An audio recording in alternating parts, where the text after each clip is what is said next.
السلام عليكم، اهلا بكم تاني في مطبخ ميمو. النهارده معانا منو وهو فرخه مشويه بالخضار بطريقه جديده خالص. اتمنى ان هي تعجبكم. بس قبل ما نبدا، اشتراككم وتعليقاتكم في القناه عشان يوصل لكم كل جديد. يلا بينا.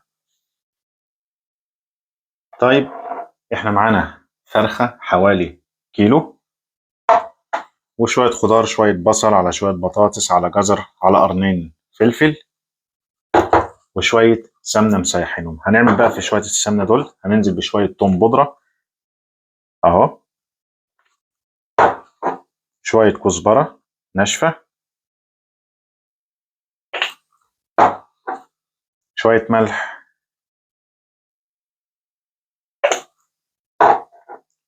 فلفل أسمر، شوية بابريكا حمراء،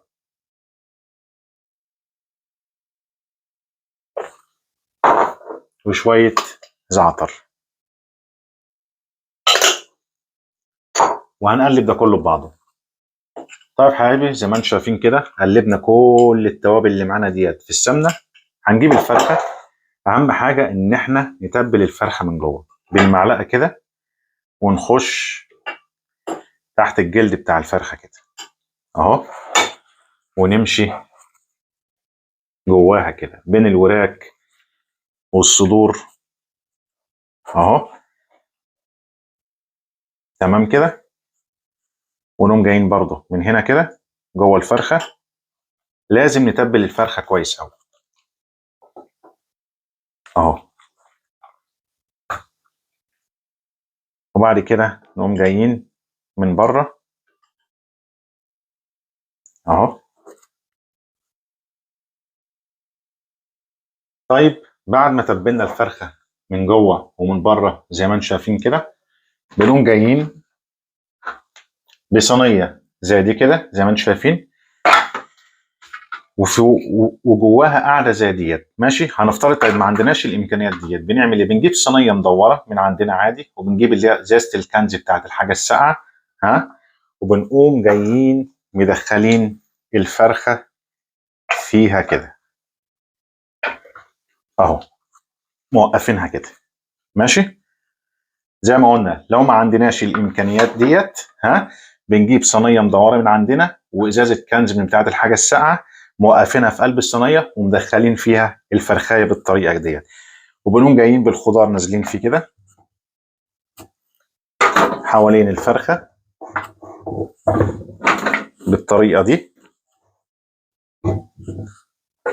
اي خضار عندنا في البيت، بطاطس، بصل، جزر، اي حاجه، وبقيه التوابل اللي عندنا نازلين بيها على الخضار بالطريقه ديت. الطريقه ديت لشوي الفراخ يا جماعه خطيره جدا جدا، جربوها هتعجبكم والله اهو.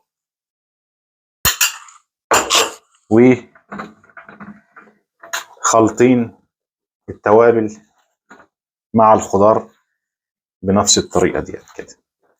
وبنقوم بنكون مسخنين الفرن عندنا على درجه حراره 180، وبندخل الفرخه فيها حوالي ساعه بالكتير قوي، وبعد كده بنبص عليها نشوفها استوت ولا لا، وهنرجع لكم تاني. طيب، وديت فرختنا بعد ما طلعت من الفرن. نشوف كده استوت. بسم الله الرحمن الرحيم. امم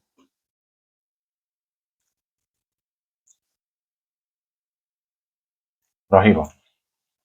عايز اقول لكم على حاجه. لو ما لو ما عملتوش الفرخه في الفرن بالطريقه ديت، يبقى فاتكم كتير جدا جدا.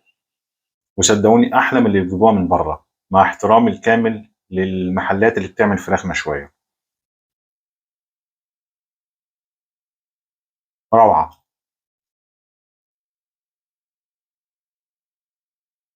لو الفيديو عجبكم، رجاء وليس امرا تعليقاتكم واشتراككم في القناه عشان يوصل لكم كل جديد. واشوفكم في فيديو قادم ان شاء الله. السلام عليكم.